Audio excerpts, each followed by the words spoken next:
Is it time for your Christian faith to have an upgrade? Like most revelations over the past several thousands of years, we have gone from burnt and animal offerings from a vengeful God towards new perspectives of a loving and merciful God proposed to us in the New Testament Bible by Jesus Christ. I personally do not see such a transcendent being placing a man such as Abraham to the test by requiring a human child sacrifice, nor do I see such an omnipresent being asking the location of their lost children in the Garden of Eden. Now, when it comes to the Urantia Book, like all religious texts, its authenticity and credibility has rightfully come into question that I explore in my origin and conspiracy videos. I welcome such discernment for all seekers of truth. However, what I say to all viewers who watch my channel, truth is based on your own individualistic philosophical perspective and what resonates internally with you only. It is this very mindset that the Urantia Book supports, indicating the tools for spiritual growth already reside inside of you and all around you through what is called the Spirit of Truth and Thought Adjuster, not requiring religion or a religious intermediary for you to have a relationship with God. The Urantia Book claims it's over 2,000 pages to be written by celestial higher beings, which is roughly double the size of the Holy Bible, which was written by the hands of kings, apostles, and other religious figures of time. All right, let's check out 5 potential reasons you might want to reconsider making the switch to the 5th epochal revelation, known as the Urantia Book. Number 1, expanded cosmology. The Urantia Book offers a breathtakingly detailed vision of the universe, presenting a cosmology that is both intricate and awe-inspiring. Yes, it actually gives you numbers that consist not only of your local universe, but the master universe itself. As an example, there are roughly 7 trillion, again, 7 trillion inhabitable planets in the master universe. It describes a vast, organized cosmos filled with countless inhabited worlds, each overseen by celestial beings. This vision includes a hierarchy of spiritual entities, such as the Universal Father, the Eternal Son, and the Infinite Spirit, who work in harmony to sustain and guide creation. The book also introduces the concept of local universes, each governed by a creator son, such as our own Jesus Christ Michael, and explains humanity's place within this grand design. For those who find traditional Christian teachings on heaven and the afterlife to be abstract or limited, the Urantia Book provides a more vivid and structured framework. This includes mansion world progression that eventually leads to the first source and center of all things, located in the eternal Isle of Paradise. It invites readers to imagine a universe teeming with life and purpose, where every soul has a unique journey towards spiritual enlightenment and eventual union with the divine. Number 2, integration of science and religion. One of the most compelling aspects of the Urantia Book is its effort to reconcile science and religion, 2 domains often seen as conflicting with one another. The book discusses topics like the origin of the universe, the nature of reality, and the interplay between physical and spiritual realms. It acknowledges the validity of scientific discoveries while framing them within a spiritual context. Lengthy sections surrounding the evolution of the human species and our planet is provided to us by life carriers, or individuals who either initiate or bring life to other planets. These beings were literally in charge of our planet up until the times of the first God-knowing humans, such as Andon and Fonta. The Urantia Book describes evolutionary processes as being guided by divine intelligence, offering a perspective that bridges the gap between faith and reason. It reveals a God that has an expansive cosmic family and delegates authority and power to many of their children. This integration appeals to individuals who seek a worldview that respects both their spiritual beliefs and their intellectual curiosity. This vantage point supports both monotheism and that ultimately all the operations of time and space come down to one united God, whilst honoring polytheistic realities, which includes God acting as the sacred Trinity, or other agents inside the cosmic family, such as the Ancients of Days, Master Spirits, and Paradise Sons.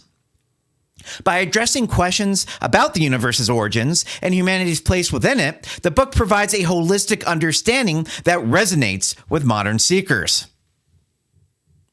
Number 3, New Revelation.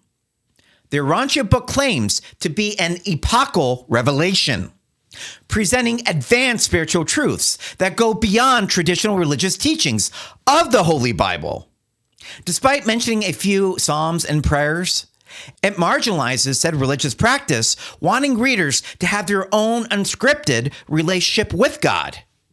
It introduces new concepts, such as the Universal Father as the source of all creation, and the Eternal Son as the embodiment of divine love, along with the Infinite Spirit, who generally executes this divine will.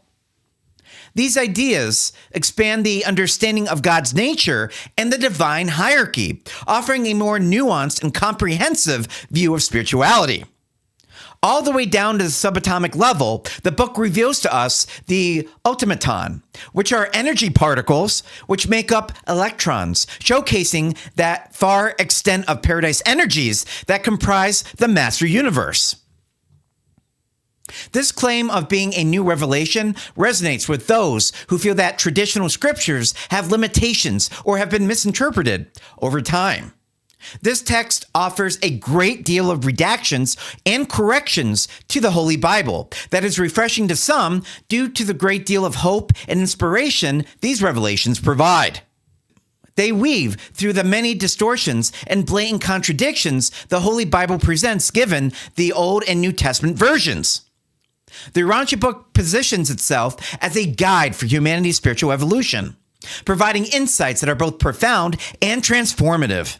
For readers open to exploring new spiritual paradigms, this aspect of the book is particularly appealing. All right, number 4, focus on individual spiritual growth.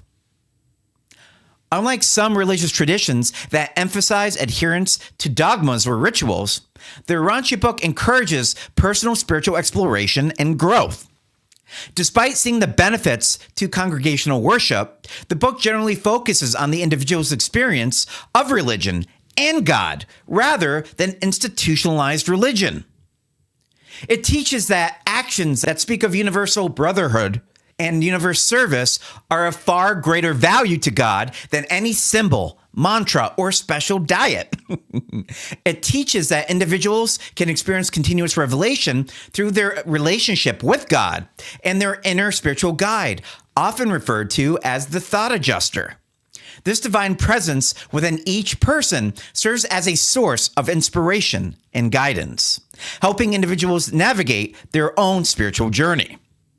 The book emphasizes the importance of free will and personal responsibility, encouraging readers to seek truth and grow spiritually on their own terms. The book directly ties in the propensity for free will with the unfortunate realities, such as the liberties that foster such things like erroring, evil, sin, and iniquity. The book makes a mention of our local Lenendadek sons, which again are most known for being planetary princes, that they were chosen for such an assignment due to being considered later and lower in terms of deviation from divinity. This means that the universe sees value in creature status like individuals, which is again our forecast for one of our spiritual ascension pipelines down the proverbial road. This focus on individual empowerment and self-discovery can be liberating for those who prefer a more personalized approach to spirituality. It aligns with the modern emphasis on authenticity and self-expression, making it a compelling alternative for contemporary seekers of truth. All right, number 5, the detailed account of Jesus' life. The Urantia Book dedicates an entire section to the life and teachings of Jesus, offering a narrative that is far more detailed than in the Gospels. This section, known as the Life and Teachings of Jesus, spans over 700 pages and provides an in-depth look at his childhood, adolescence, and early adulthood, as well as his public ministry. What I like most about these sections has to do with the fact that it actually shines light on how human many of Christ Michael's apostles truly were. They made mistakes. At times, they doubted their faith. But much like our own ascension plan, these apostles essentially made their way up from creature status to universe citizens as they became ambassadors for Jesus Christ. The book portrays Jesus not only as a divine figure, but also as a relatable human being who faced challenges and made choices. It includes accounts of his interactions with his family, friends, and followers, offering insights into his character and values. For readers seeking a deeper connection with Jesus, this comprehensive portrayal can be profoundly moving. It presents him as a model of spiritual living, inspiring readers to emulate his experience in their own lives. It also reveals that Jesus did not perform many of his miracles by his lonesome, that oftentimes he had assistants and other helpers that assisted with his divine exhibition of power. Like always, thank you for watching today's video, and I'll see you on the next one.